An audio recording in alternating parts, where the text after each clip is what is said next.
Hi friends, പുതിയ വീഡിയോയിലേക്ക് എല്ലാവർക്കും സ്വാഗതം. ഇന്ന് ഞാൻ ഇവിടെ ഉണ്ടാക്കാൻ പോകുന്നത് ടൂണ മക്രോണി സലാഡാണ്. നിങ്ങൾ ആദ്യമായിട്ടാണ് വീഡിയോ കാണണമെങ്കിൽ ഈ ചാനൽ സബ്സ്ക്രൈബ് ചെയ്ത് ബെൽ എനേബിൾ ചെയ്യുക. അപ്പോൾ ഞാൻ ഇടുന്ന വീഡിയോസ് നിങ്ങൾക്ക് നോട്ടിഫിക്കേഷൻ കിട്ടുന്നതായിരിക്കും. ഇത് നമുക്ക് വളരെ എളുപ്പത്തിൽ ഉണ്ടാക്കാൻ പറ്റുന്ന സലാഡാണ്. ഇത് ഉണ്ടാക്കുന്നതാണ് നമുക്ക് വീഡിയോ കാണാവുന്നതാണ്. നമുക്കൊരു പാത്രത്തിൽ കുറച്ച് വെള്ളം ഒഴിച്ച് അതിൻ്റെ അകത്തേക്ക് 1 ടേബിൾ സ്പൂൺ എണ്ണ ഒഴിച്ച് കൊടുക്കാം. അത് കഴിഞ്ഞ് നമുക്ക് അതിൻ്റെ അകത്തേക്ക് 3/4 കിലോ മക്രോണി ഇട്ട് കൊടുക്കാം. വെള്ളം ചൂടായിട്ട് വേണം നമ്മൾ മക്രോണി ഇട്ട് കൊടുക്കാൻ. അത് നമുക്ക് ചെറുതായിട്ടൊന്ന് ഇളക്കി കൊടുക്കാം. മക്രോണി അടി പിടിക്കാൻ വേണ്ടിയാണ്. അത് കഴിഞ്ഞത് നമ്മൾ വേവിച്ച് കഴിയുമ്പോൾ ഓവർ ബോയിൽ ആകാതെ വേവിക്കണം.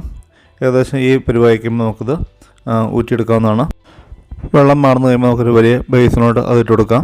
അത് കഴിഞ്ഞ് നമുക്ക് കട്ട പൊടി ഇരിക്കുന്നതൊന്ന് നിരത്തി കൊടുക്കാം.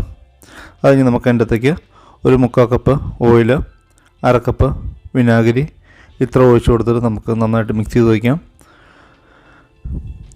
ഈ ഓയിൽ നമ്മൾ ഒഴിക്കുന്നത് കട്ട പിടിക്കാതിരിക്കാൻ വേണ്ടിയാണ്. അത് കഴിഞ്ഞ് നമുക്കിത് തണുപ്പിക്കാനുള്ളതാണ്. നമുക്കത് കഴിഞ്ഞ് തണുപ്പിക്കുന്നതിന് മുമ്പായിട്ട് ഇതൊന്ന് കവർ ചെയ്തിട്ട് വേണം നമുക്ക് തണുപ്പിക്കാൻ. ഇത് തണുത്ത് കഴിഞ്ഞിട്ടാണ് നമ്മൾ ബാക്കി സലാഡ് ഉണ്ടാക്കുന്നത്. അപ്പോൾ ഈ സമയത്ത് നമുക്ക് ക്യാപ്സിക്കം, കുക്കുംബർ, സവോള ഇത്രയും കട്ട് ചെയ്തെടുക്കാം. ഞാനിപ്പം 1/2 കിലോ ക്യാപ്സിക്കം, 400 ഗ്രാം സവോള, 300 ഗ്രാം കുക്കുംബർ, 250 ഗ്രാം സെല്ലറി ഇത്രയും ക്യൂബായിട്ട് കട്ട് ചെയ്തെടുത്തിട്ടുണ്ട്. പിന്നെ ഇതിലേക്കുള്ള 2 കിലോ ടൂണ ഞാനിവിടെ എടുത്ത് വെച്ചിട്ടുണ്ട്.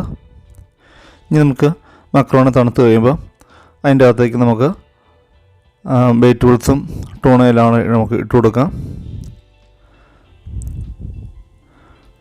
ഇനി നമുക്ക് അതിൻ്റെ അകത്തേക്ക് ആവശ്യമായിട്ടുള്ള 2 ടീസ്പൂൺ ഉപ്പ്, 3 ടീസ്പൂൺ പെപ്പർ പൗഡർ,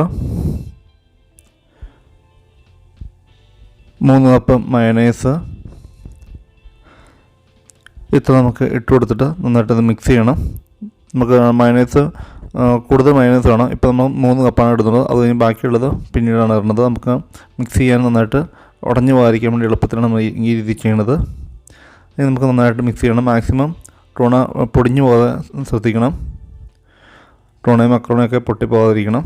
അതുകൊണ്ടാണ് നമ്മൾ മക്രോണി പൊരിയുമ്പോൾ ഓവർ ബോയിൽ ആകരുതെന്ന് പറയണത്. അതൊന്ന് മിക്സ് ചെയ്ത് കഴിയുമ്പോൾ നമുക്ക് വീണ്ടും 2 കപ്പ് മയണൈസും കൂടെ നമുക്ക് അതിൻ്റെ ഇട്ട് കൊടുക്കാം. അത് കഴിഞ്ഞ് നമുക്ക് നന്നായിട്ടൊന്നും കൂടെ മിക്സ് ചെയ്തെടുക്കണം. നമുക്ക് അത്യാവശ്യം ഇവിടെ നന്നായിട്ട് മിക്സായിട്ട് വന്നിട്ടുണ്ട്. നമുക്ക് ഏകദേശം ഈ ഒരു പരുവത്തിനാണ് നമുക്കിത് കിട്ടേണ്ടത്.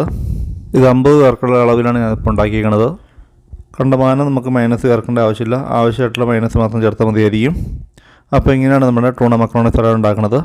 ഇത് നമുക്ക് അത്യാവശ്യം നല്ല ടേസ്റ്റി ആയിട്ടുള്ള സലാഡാണ്. അത് നമുക്ക് എളുപ്പത്തിൽ ചെയ്യാൻ പറ്റുന്ന സലാഡാണ്. പെട്ടെന്ന് ചെയ്യാൻ പറ്റുന്ന സലാഡാണ്.